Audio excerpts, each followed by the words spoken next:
और इस वक्त बड़ी खबर आ रही है, दीपिका ब्रेकिंग। आपको बता दें, दीपिका पादुकोण ने समन का जवाब दिया है।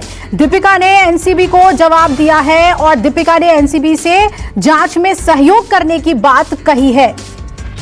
इस वक्त की अहम खबर आपको बता दें, दीपिका ने एनसीबी के समन का जवाब देते हुए कहा है कि वो तय वक्त पर एनसीबी दफ्तर पहुंचेंगी, जांच में सहयोग करेंगी।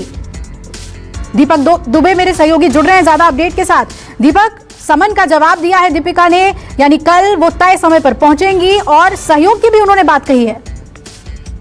जी, जिस तरह से एनसीबी ने रकुलप्रीत को सम्मन किया था, लेकिन रकुलप्रीत ने ये कहकर जाने से बचती रही कि वो उन्हें सम्मन नहीं मिला, लेकिन दीपिका ने वो गलती नहीं की। दीपिका ने एनसीबी के सम्मन का जवाब दिया है और कहा है कि तय समय पर जिस वक्त आपने बुलाया है उस वक्त हम एनसीबी गेस्ट हाउस पूछताछ के लिए पहुंच जाएंगे। तो ये बड़ी खबर है इस वक्त की कि दीपिका की तरफ से एनसीबी के सम्मन का जवाब दे दिया गया है और कहा गया है कि हम सही समय पर वहां पर पहुंचकर जांच में सहयोग करेंगे। वहीं आपको बता दें कि सुबह ही दीपिका की टीम की तरफ से मुंबई पुलिस को यह जानकारी दी गई थी कि हो सके तो जिस वक्त दीपिका पादुकोण एनसीबी के सामने प्रस्तुत होती है पूछताछ के लिए, तो थोड़ी सी सुरक्षा वहां की बढ़ा दी जाए, क्योंकि बड़ी सेलिब्रिटीज हैं, कोई भी सुरक्षा कारणों में कोई चूक ना हो, इसको ध्यान में रखते हुए क्योंकि मीडिया लगातार उनसे सवाल पूछने की कोशिश करेगी। इस वजह से भी सुबह से तैयारियां उनकी टीम की तरफ से की जा रही थी और अभी दीपिका की तरफ से एनसीबी को जवाब दिया जा चुका है।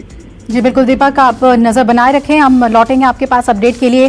अहम जानकारी दीपक दुबे मेरे सहयोगी देते हुए तय वक्त पर एनसीबी दफ्तर पहुंच जाएंगी दीपिका, और उन्होंने कहा कि हर तरह से सहयोग करेंगी वो जांच में। दीपिका ने एनसीबी के समन को रिसीव करते ही उसका जवाब भी दे दिया। और इस बड़ी कवरेज पर हम लगातार बात कर रहे हैं, इसे बेहतर तरीके से समझने के लिए इस पूरे मामले को आकाशदीप जो फिल्म डायरेक्टर हैं हमारे साथ जुड़े हुए हैं, रेखा अग्रवाल एडवोकेट हमारे साथ जुड़ गई हैं और मॉडल भूमिका सिंह हमारे साथ हैं। रेखा जी, सबसे पहले आप ही के पास आते हैं। समन का जवाब दे दिया है दीपिका ने, उन्होंने कहा है जांच में सहयोग करेंगे, लेकिन जिस तरह की ये जांच होगी कि आपने कंज्यूम किया या नहीं किया, आप अपने मोबाइल में पूछती हैं माल है क्या, कितना सहयोग कर पाएंगी ये कानूनी तौर पे अगर इसे हम देखें तो? देखिए, जो दीपिका ने जो अभी सबसे पहले जो जवाब दिया है वो सिर्फ एक एक्सेप्टेंस है कि उनको हाँ समन्स मिल गया। वो इस बात को कबूल करती है कि हाँ समन्स उनको मिल गया है और वो सहयोग करेंगी। उनके वकील ने उनको अच्छी राय दी है, इस बात को मैं मानूंगी, क्योंकि अगर आप किसी भी तफ्तीश से भागते हैं, इन्वेस्टिगेशन से भागते हैं, तो इसका मतलब आप अपने आप को गिल्टी शो कर रहे हैं। इसका मतलब आपके पास कुछ छिपाने की कोई बात है जिसलिए आप भाग रहे हैं और आप इन्वेस्टिगेशन को ज्वाइन नहीं कर रहे।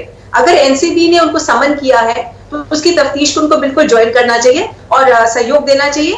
परंतु जो आपने सवाल पूछा कि मुद्दा तो फिर भी रह जाता है कि जो उनके खिलाफ जो डिजिटल सबूत जो मिल चुका है और जो इंफॉर्मेशन टेक्नोलॉजी एक्ट और इंडियन एविडेंस एक्ट के तहत जो एक्सेप्टेबल है कोर्ट के अंदर, उनको इस बात को झुटलाना बहुत मुश्किल हो जाएगा, क्योंकि जहां इतनी साफ तरीके से कुछ ऐसे शब्दों का इस्तेमाल किया गया है जैसे कि माल कहां पर है, वो अमित को बोलो कि भेजो वगैरह वगैरह, तो ये इस बात को एक तरह से इकरारनामा की तरह है कि जहां वो मानती है कि हाँ मेरे को अपने खुद के लिए मैंने इन चीजों को मंगवाया है। अब डिपेंड करता है कि वो कल एनसीबी को जब ज्वाइन करती है इन्वेस्टिगेशन के अंदर, तो वो उसका क्या कहती है कि मैंने किसके लिए मंगवाया था, मेरा माल जो मैंने शब्द इस्तेमाल किया उससे मेरा मतलब क्या था, माल क्या चीज होती है।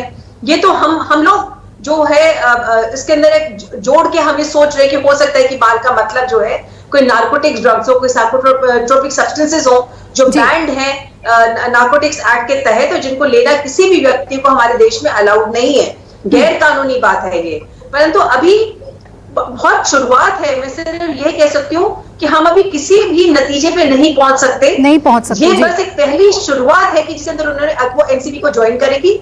अब वो जवाब क्या देती है, वो क्या एक्सप्लेनेशन देती हैं कि जो डिजिटल सबूत उनके खिलाफ आज आ गया है और जिसका जो मैंने कहा कि आज कानूनी तौर के ऊपर वो कोर्ट के अंदर आप दर्ज कर सकते हैं, अब उनको ये बताना पड़ेगा कि उनका मतलब क्या था, क्या वो उनके फोन से वो इस्तेमाल, क्या वो उन्होंने वो मैसेज भेजा भी है कि नहीं भेजा, क्या वो व्हाट्सएप चैट उन्हीं के फोन से है, क्या कल वो ये भी कह सकती कि नहीं ये मेरा नंबर ही नहीं है, ये गलत मेरे को इसके अंदर फंसाया जा रहा है। तो ये बहुत सारे आगे किंतु परंतु होंगे इसके अंदर। अभी हमारे देश का कानून का ये बहुत सुंदर बात ये है कि हम किसी भी व्यक्ति को दोषी नहीं मानते हैं जब तक इसको हम दोषी साबित ना कर दें। अभी साबित ना कर दे तब तक, जब तक दोष सिद्ध नहीं हो जाता तब तक पूरा मौका है अपने आप को निर्दोष साबित करने का दीपिका के लिए। और उन्होंने सही कदम उठाया, जैसा कि आपने बताया कि कानूनी तौर पर उन्होंने समन को रिसीव कर लिया और कह दिया कि जांच में सहयोग करेंगी। भूमिका, आपके पास आना चाहूंगी।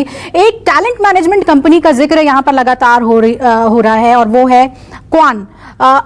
बतौर एक मॉडल जब लोग मुंबई पहुंचते हैं तो ये कोशिश रहती है कि कहीं से हमें ब्रेक मिले, कोई हमें प्रमोट करे। किस तरह से इन टैलेंट मैनेजमेंट कंपनी के किरदार को आप देखती हैं, भूमिका को देखती हैं? बड़े बड़े एक्टर्स का भी नाम आ रहा है कि उनके स्टेक हो सकते हैं इसमें। आप कैसे देखते हैं इस पूरे मामले में?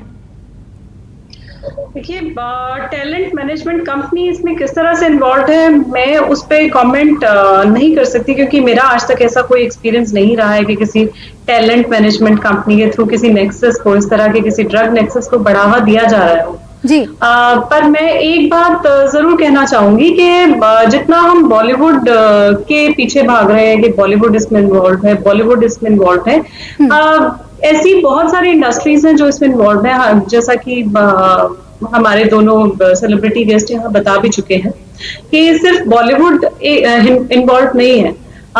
मैं बहुत सारे ऐसे अलग अलग इंडस्ट्रीज से वाकिफ हूँ जहाँ पे बहुत सारे लोग इन्वॉल्व होते हैं। मैं बीपीओ का हिस्सा रही हूँ, वहां पे भी लोग इन्वॉल्व थे।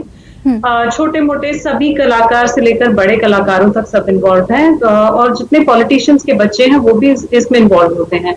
और जो मेरा देखना है और समझना है इस पूरे मुद्दे को, वो ये कहता है कि कहीं ना कहीं जितने अमीर लोग होते हैं उनको एक नेक्सस द्वारा टारगेट किया जाता है।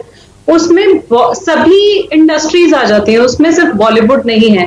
तो इससे बेहतर होगा कि हम बॉलीवुड के पीछे भागने से अच्छा उस नेक्सस तक पहुंचे। अगर हम बॉलीवुड के थ्रू उस नेक्सस तक पहुंचना चाह रहे हैं तो ये बहुत अच्छी बात है। देखिए ना, सभी लोग आ जा रहे हैं ना, टीवी इंडस्ट्री के लोग आ जा रहे हैं, फिल्म इंडस्ट्री के लोग आ जा रहे हैं, कॉर्पोरेट के लोग आ जा रहे हैं। इतने सारे पेडलर्स पकड़े गए हैं, अभी तक 18-19 गिरफ्तारियां हो गई हैं।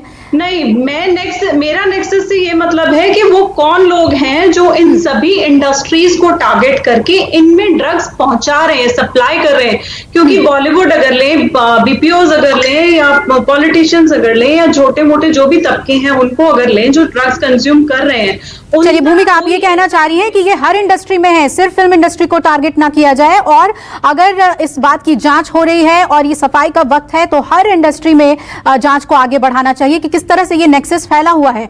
भूमिका, शुक्रिया आपका। आकाशदीप, आपने भी कुछ अहम बातें रखी, समय थोड़ा कम है इसलिए यहाँ पर मुझे रैपअप करना होगा। रेखा जी, आपने भी लीगली कई अहम बातें हमें बताई, शुक्रिया पूरी जानकारी के लिए। तो दीपिका किसी भी वक्त मुंबई पहुंचेंगी और सड़क के रास्ते वो गोवा से निकल चुकी हैं। अहम बात यह कि समन का उन्होंने जवाब दिया है और साथ ही ये भी कहा है कि वो जांच में सहयोग करेंगे। इस बड़ी खबर पे लगातार हमारी नजर बनी हुई है और आप तक हम बड़ी कवरेज पहुंचाते रहेंगे। फिलहाल हमारे साथ इतना ही। नमस्कार, मैं हूं मानक गुप्ता।